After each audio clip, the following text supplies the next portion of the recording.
ဒီမနက် English Reading Audio Books နဲ့ Podcast နားထောင်ပါတယ်။ပြီးတော့ vocab ဆက်လေ့လာပြီး speaking အတွက် sharing technique နဲ့ conversation တွေကို practice လုပ်ပါတယ်။နေ့လည်တရီတမောအိပ်ပြီးတော့နိုးလာတဲ့အခါမှာစာဖတ်ပါတယ်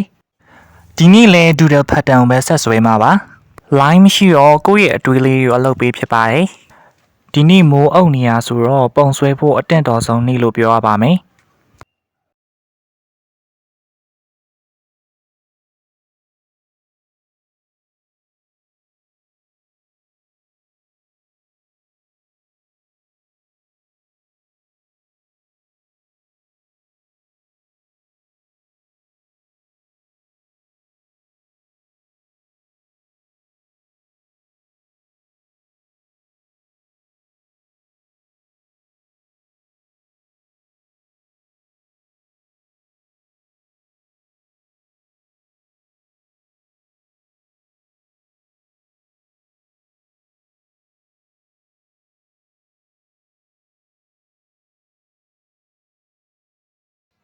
ဒီတစ်ခါတော့အတွေးနေချိန်နဲ့အချိန်တနိုင်ကြာသွားပါတယ်။